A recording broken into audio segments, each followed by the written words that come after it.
I have had the absolute privilege of leading and building EY's Neurodiverse Centre of Excellence here in the UK. As a leader, you need to be able to collaborate really effectively with the people you are leading and the people you're following to enable to, get more performance from everyone as a team rather than a group of individuals working in silos. We need good managers. Why do we have to have okay managers just because they have to do that because they're in that role and they might not even enjoy doing it? Welcome to the How They Lead podcast, hosted by Benjamin Wade and Ben Stocker. This podcast is dedicated to exploring the world of high performance, showcasing examples of how individuals and teams can reach their full potential. Together, they'll be inviting amazing guests who have defined or represented high performance in their own right, from world record breakers to individuals who have achieved first in their fields. The How They Lead podcast will showcase a diverse range of guests, each with their unique stories and insights to share. So join us as we challenge traditional ways of doing things, explore new ideas, methods and possibilities, and evolve the way people perform. Hello, everyone, and welcome to this next episode of How They Lead. You will notice that Mr. Wade is not with me today. We're experimenting with a slightly different format of the How They Lead podcast. So we're going to be interviewing people one-on-one as an experiment to see how these go. I am delighted today to be joined by Tania Martin. Tania's got a really interesting background from some time at EY more recently, and then moving into something that she's going to share with us in the next few minutes. Tania, welcome. Hello. Great to be here. Thank you. And we had a really interesting conversation just before the podcast. And I think some of that might bubble to the surface in what we're going to talk about.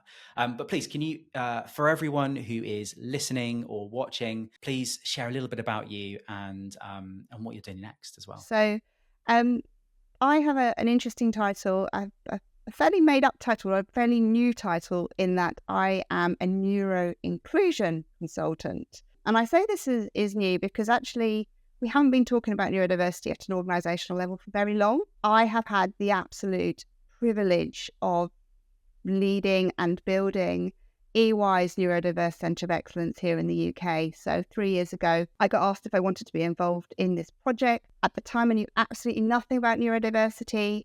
And I wanted, there was a gut feeling that I needed to be involved, and I jumped in feet first, and it has been probably the most enlightening 3 years of my career. It has pretty much turned everything that I believed before on its head, both professionally and personally. So prior to my role involved in the NCOE, I actually led on people projects, technology projects across EY. I led big teams. I started in recruitment. So I have had a very heavily people-focused background through my whole entire career. And I was in corporate for over 20 years. Coming into the field of neurodiversity, you start to see things in a completely different light. So it's a really fascinating space. Personally, it also opened the lid on my own diagnosis. So I was diagnosed with ADHD 2 years ago.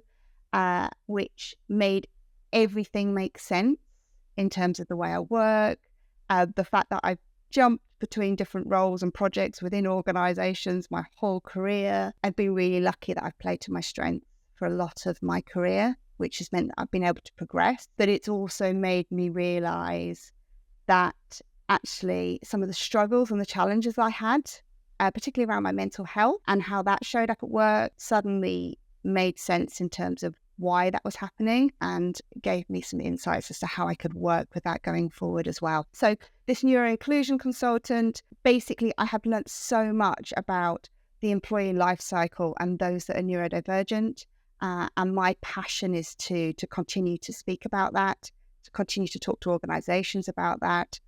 So I made the decision 3 months ago to leave EY to set up on my own, and I'm delighted to say I'm already having multiple conversations with people about how others can think differently about this as well, take the learning from EY. So it's a very exciting time.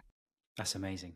You shared so much just in those couple of paragraphs that I want us to pick into. So I had no idea from the research that I did before this podcast, like about your recruitment background. So evidently I need to do a bit more digging because we share that. So before I set Westpeak up, I did 13 to 14 years in recruitment. So we can talk a bit more about that as well. But you said there that you had the privilege of leading large teams, leading people. You're obviously working in recruitment. There's a lot of self-leadership there, as well as leading teams, leading candidates, leading clients. So leadership is a multifaceted 360-degree skill set, which we're going to come on to. But the first bit I'm interested in is you shared very openly there, and thank you for sharing that, your late diagnosis for ADHD. Did that come before you started working in neuro-inclusion? Afterwards. Okay. So I upskilled myself. I was like, I don't know much about neurodiversity. I want to know what I'm talking about when I'm trying to attract candidates that are neurodivergent to EY. And I did a specific learning difficulties course. It was quite intense in my own time.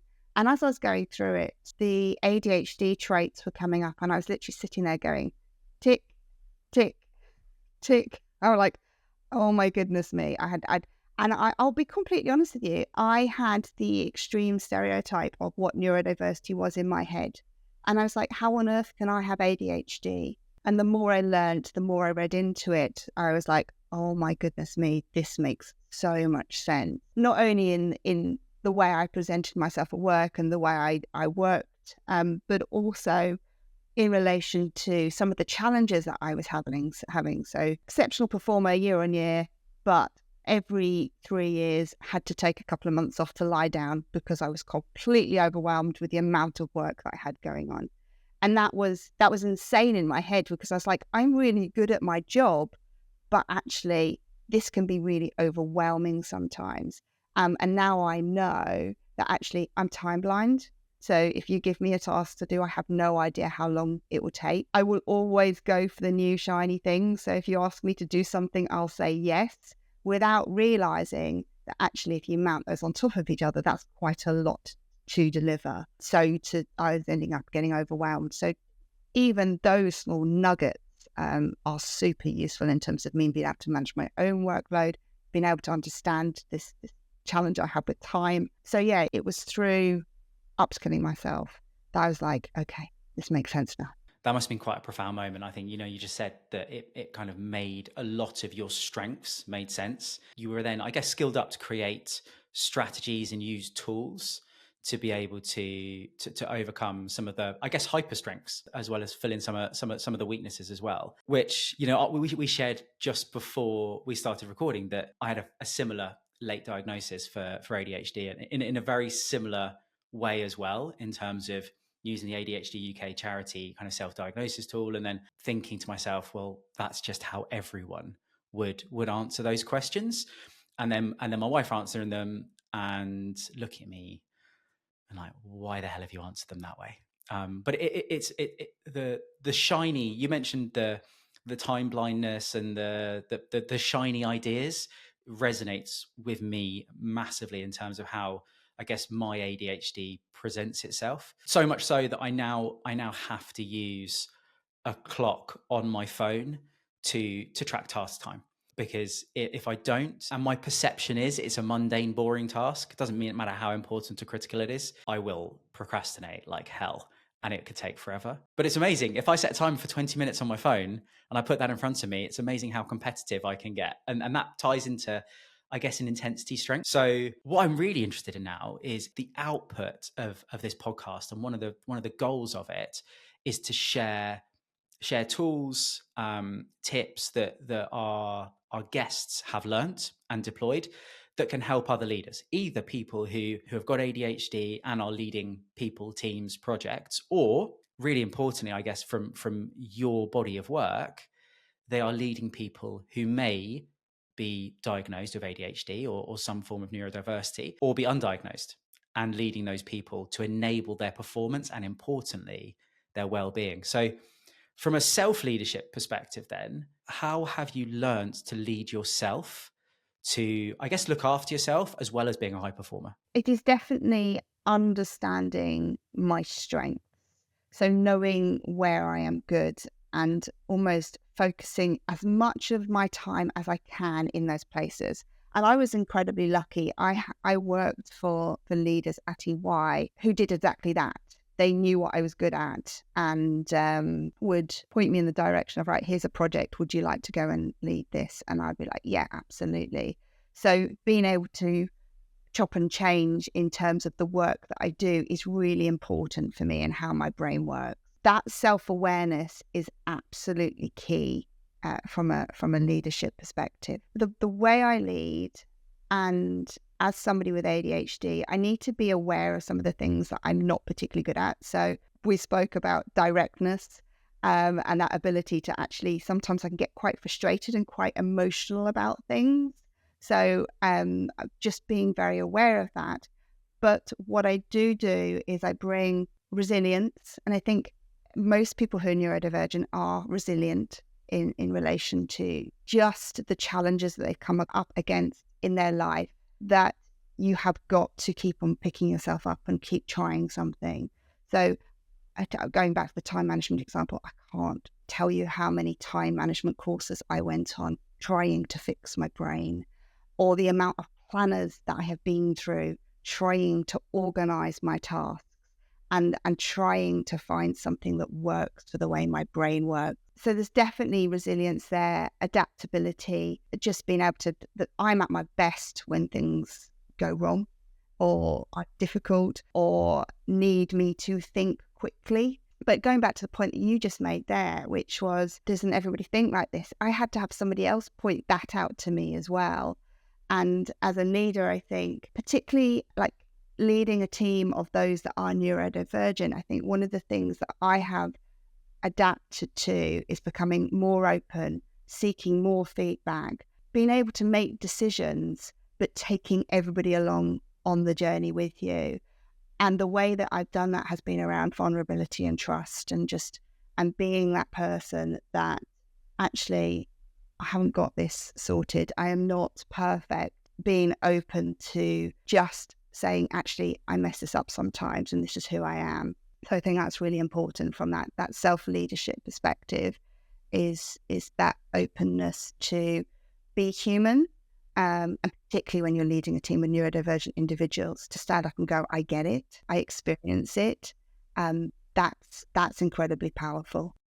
Yeah, thank you. And I think just adding on to that, for leaders who don't get it and don't experience it, I think that humanness, that authenticity, be like, I don't get it, and I can't relate, but I am seeking to understand how I can support you to achieve what you want to achieve, and make sure you don't burn out as well, because I think that's the other side, and that's going to be a critical part of your work moving forward. No, absolutely. It's that education piece. There is no such thing as a stupid question. And people who are neurodivergent, they want to feel heard. They want people to seek to understand. Every person who is neurodivergent is different. So you and I both got ADHD. We probably present in completely different ways. We probably have similarities, but there are other things that might be completely different. So when you're leading a team of people who are, or a person who is neurodivergent, it is about just trying to understand, actually, where are the challenges, but more importantly, where are the strengths, where are the things that person can do amazing work and harness those strengths. When we talk about neurodiversity, and the whole purpose of the NCOE was set up, Neurodiverse Centre of Excellence, was about harnessing strengths. It was untapped talent, and bringing that into the organisation, and being able to literally find people that think differently. Yeah, which I guess comes back to part of your recruitment expertise as well, in terms of like accessing and attracting that diversity, that diverse talent pool, which can help with creativity, can help with ideation, as well as execution. So that's really helpful. I think, you mentioned resilience, and I've been doing a fair bit of work and research in the last, I'd say 2 to 3 weeks, around adversity quotient and AQ, and how, lots of people talk about emotional intelligence and EQ. And I've been doing a bunch of research for the work we're doing with clients right now on on SQ and AQ, so social quotient and adversity quotient. And I think there's a really interesting kind of triangle there when it comes to self-leadership, but also it comes to teamship. So that teamship element, the understanding that actually, as a leader, you need to be able to collaborate really effectively with the people you are leading and the people you're following to enable to, get more performance from everyone as a team rather than a group of individuals working in silos that happen to turn up to the same office location or turn up to the same Zoom calls. And, the humility bit that you shared there is really, really important. I think that I'm seeing in the businesses that we're working on, I'm seeing more and more humility and authenticity from leaders, and just an understanding that like life is hard, markets are hard, ways of working are hard. And I think some barriers, some like corporate norms barriers have broken down in a number of businesses since the pandemic. That's my perspective. Like, did you see that? Did you see that in EY? Yes, absolutely. I think EY is, from a flexibility perspective, has always been a great place to work. So like working from home, etc., that was something we were doing as standard. And they always have taken a people-centered approach to actually how do we ensure that our people are happy at work. So after the pandemic, there was a focus on getting people back into the office if they wanted to, if they felt like it was the right thing for them. So from a culture perspective, it's always been a really great place to work. So I don't necessarily think the pandemic, it just built upon what was already being built. From the work you did in terms of identifying, creating. So I read one of your most recent LinkedIn posts. You're talking about the change in perspective that I think you went through your time at EY in terms of looking at a people-centered approach to neurodiversity to an organizational approach. Like EY is a very established, very successful business. For those business leaders who are listening and watching to this podcast, who maybe startups, SMEs, what could they do to look from a low-hanging fruit practical perspective to kind of increase teamship collaboration at an organizational level rather than a personal level when it comes to neuro-inclusivity? So I think the key thing is that, let me tell you a little bit about the NCOE first, so it just kind of gives some context. I was looking for those individuals that are either underemployed or unemployed that potentially needed some extended support in the workplace.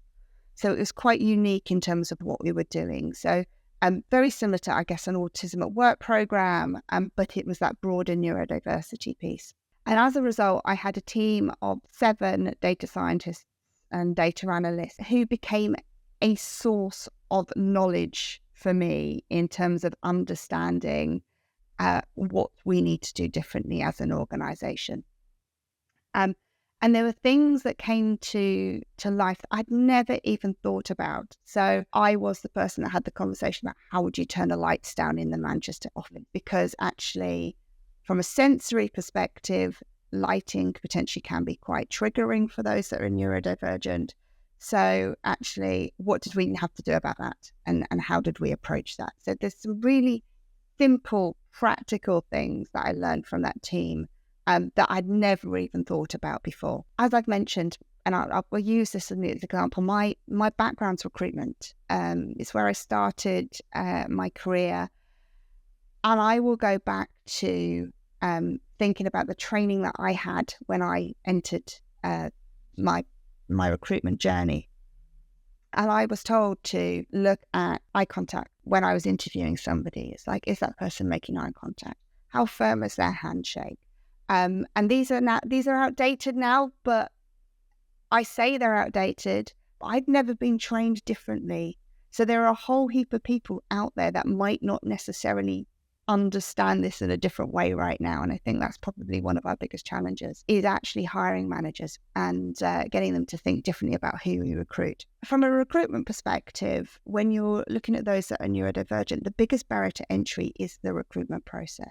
And yes, it can be small things like, I've decided to not hire that person because actually they waffled too much in an interview. hello, I have ADHD, I waffle a huge amount. It's one of my skills. So it is one of the biggest barriers.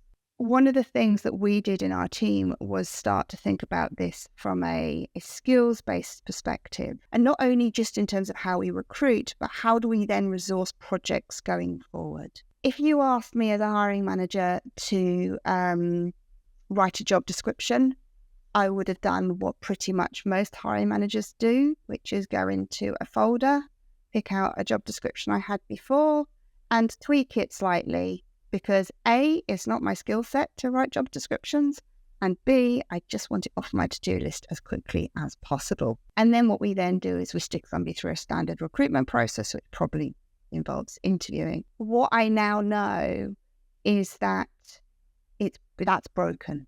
So as a leader, as somebody who is responsible for a team, what I should be doing is looking at my team and going, actually, what skills do I need within my team? Do I need somebody that can present well? No, because I've got somebody who already can do that. Do I need somebody that can write an exceptional written report? No, because I've got somebody who can do that. So rather than on the competencies or the soft skills, simply listing every single one, can we be more clear about actually what are the soft skills we need within that team? And we're therefore playing to other strengths as well. Everybody wants to play to their strengths. We, as organizations, when we're hiring or when we're building teams, we're like, we need somebody to be able to be the brilliant presenter. We need somebody to be able to write the written report. We need to be somebody who's an amazing team player. I still don't understand what an amazing team player is. I don't get it as a concept. It's like, what does that actually mean? And if you expect somebody to tick every single box, you are missing out on talent, because those that are neurodivergent have something called spiky profiles, and they will have strengths in areas that others may not, and they will have challenges that others don't as well. But if you give them the support for those challenges, you can harness the spiky strength. But we just need to start thinking differently about how we hire, how we build teams, how we lead. I think we can be quite lazy sometimes. It's like, right, I've got a report. Anybody can do that. There's so much there. I've got so many questions. We could talk for hours.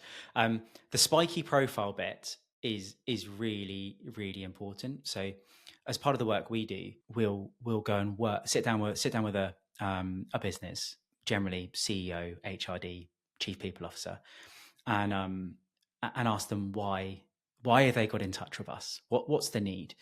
And hopefully it's not, well, we've had a bad engagement survey and, everyone hates their manager. Hopefully that's not the scenario.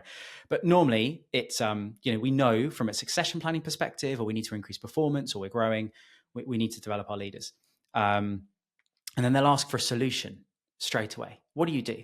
How can we compare what you do to what someone else does? And as we've become, I guess, more robust as a business and been able to say, that's not how we operate, the first thing we do now is say, thank you very much for sharing everything you've just said you've needed. Why do you think that is? And that question quite often floors people. And the next bit we say is, our suggestion is, we need to answer this question. And the question is, what are the skill sets you think you need of a leader in this area of the business today, and then in 1 year, 3 years, 5 years? And then we can reverse engineer once we know the profile. You talked about spiky profiling. So we then will play a profile kind of radar diagram, what they think they're looking for, and then where they are at the moment. And then we can build a coherent development plan to look to increase the skills of those individuals for what they need to be able to do, what they need to be able to achieve. And we're not looking to grow the circle.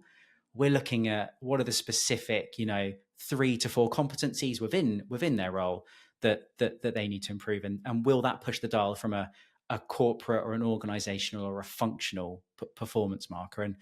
And that's really, really interesting when you get businesses who are like, no, we just want an off-the-shelf leadership program. We want to sheep dip people. And we're like, okay, we're probably not for you then, because that's not how we operate. But then you said something which and that philosophy for me comes from my first career, which was, I worked for England Rugby as a performance and development coach for 6 years. Now, you talked about you don't need everyone to be able to present well, everyone to be able to write a really good report, everyone to be able to have a critical kind of conversation with a client and negotiate. You don't need everyone to have those skills. But you're right, I think, that the majority of people, time poor, not well skilled up, or don't want to do the hiring or build the team or lead the team because actually they were just technically or at sales very good, and progression equals managing or leading. So when I come back to the reason I mentioned like the rugby days is when you were saying actually you need the right leadership skill sets and the right people skill sets to come together to make more. The ingredients of a cake come together to make a cake. They don't look like a cake to start with. It just reminded me of rugby. Like there's no way we would say we need all of those positions, those 15 positions on a rugby team. We don't need the same attributes from a physical, mental, and knowledge perspective. We need very different characteristics to be able to make the team function and achieve more. If you ended up with, like 15, 6'6", 120 kilo players, you would not win. You'd think you'd would, but you wouldn't. And so that presence, that education, that self-awareness, that business awareness of actually, where is the team at the moment? What do we need? How do we find those people? How do we access them? And then the important bit, I guess, is how do we onboard them? And that self-leadership, teamship, and followership piece. How do we create followers, but also how do we follow the people in our team to enable their performance? Is a really interesting crossover. Yeah, absolutely. I love that analogy. You're absolutely right. We definitely don't need everybody fit the same mold. And let's be honest, we all think differently. We all behave differently. So you won't get a team of people that are all exactly the same. I think what I'm trying to say is actually, can we think even more differently about it? Because actually there's some really amazingly talented people out there that are really struggling to find roles because we're just expecting them to tick every box. From a followership perspective, my team were amazing. For me, from a learning perspective, I love to learn, and I'm the sort of person that sits down and just goes, right, okay, what are we doing wrong? What are we doing right? How do we change this? That's when I'm at my absolute best. And similar to you in terms of what you just described there, if somebody said to me, can you just come in and do a light touch recruitment audit? My answer would be, nah, probably not, because actually I need to genuinely understand where you are and what your process looks like and what needs to change. And that takes time and effort and unpicking. And there's an example of my team. They'd been through our recruitment process. It was adjusted. It was different. They were obviously successful. And I gave them the opportunity to rip it apart. So we literally sat there with the process that we had in front of us. And I went, right, what worked? What didn't work? What do we need to do differently? And they felt safe to do that. So I think there's an element there in terms of the leader I was. It was around trust. It was like I genuinely wanted their feedback. In fact, I think they used to get my emails and go, oh my God, what does she want now? Because I was always going, tell me, was this good? Was this not good?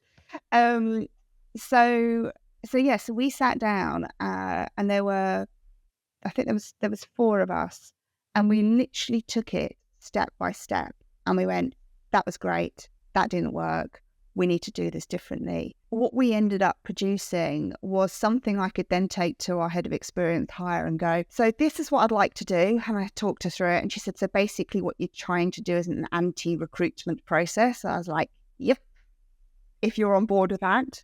She got behind it, and I'm pleased to say that went on to win 2 RAD awards for innovation and candidate engagement, which is fantastic. To be recognised externally, but for neurodiversity to be recognised externally as something that the recruitment world should be focused on.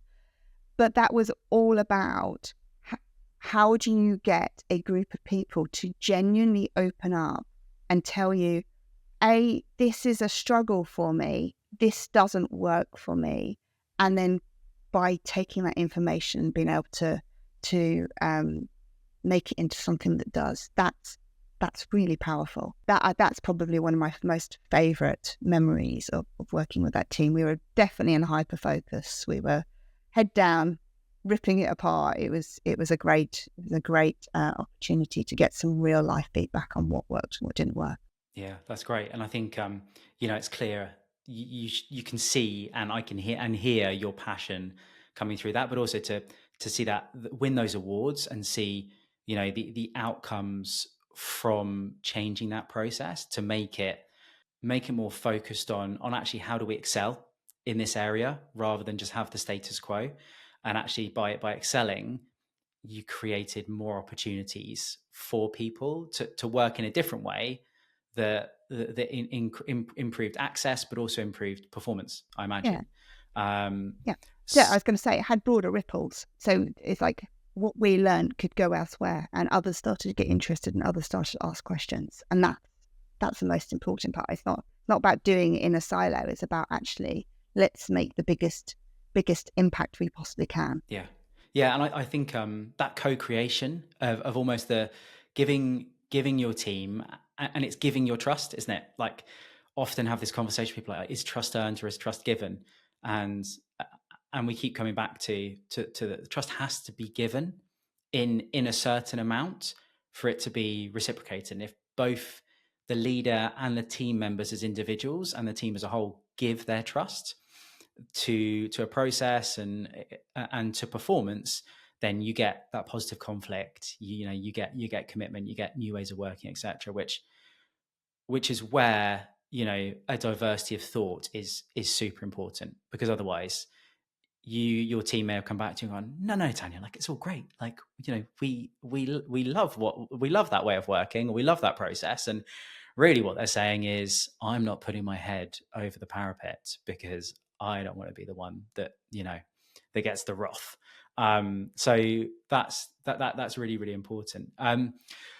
I think we're gonna have to talk again in a few months when you're up and running, because I'd like to talk a bit more in detail to you on another episode about leading, like specifically leading people day to day from a neuro-inclusivity perspective, if that's all right. But before I let you go, I'd like to ask you our West Peak question. So the name West Peak was kind of coined off the back of an exploration and trying to understand and describe to people kind of skill acquisition, and the idea that you give people or you learn a small amount of knowledge about a topic and you think you've reached the summit, and then you begin to apply it.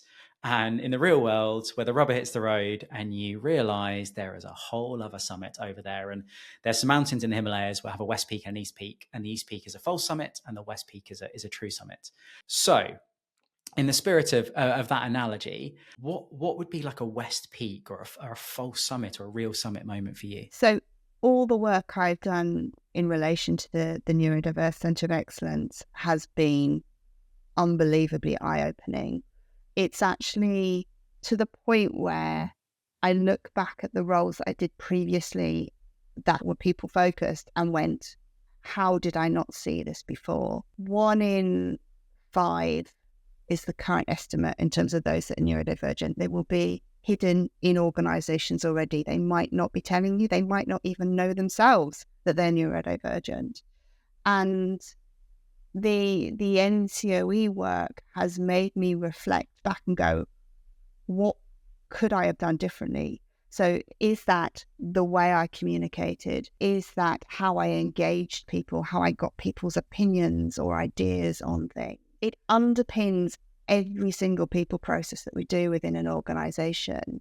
And I think it's genuinely opened my eyes to what could be different. Just like you touched upon, managers who manage, accidental managers I like to call them, those that have ended up in those roles because simply they've climbed a rung of a ladder. Is that okay?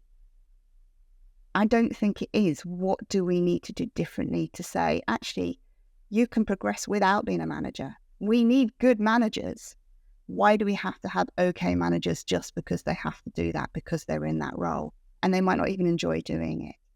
So I think for me, that learning, every time I've learned something, every time I've had that conversation, it's just made me almost look back down the mountain and go, oh my word, if I'd known that, would I have done that in a slightly different way? Quite a lot of the time I possibly would have done. And that's the bit that I'm passionate about, educating people, helping people understand. It's like that looking back down the mountain going, actually, we can tweak this slightly. We can make this better for somebody.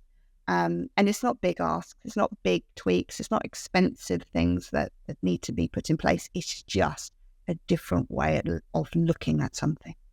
Yeah, thank you. Really, really powerful. And I think the bit I'd add to that is it makes things better for people, which from a moral, holistic standpoint is of course like a North Star, or should be a North Star for every leader. But also there are performance and revenue and efficiency gains from making things work better for people as well. So all those CFOs who are listening, actually, you know, like there's revenue and efficiency and costs gains as well to be had.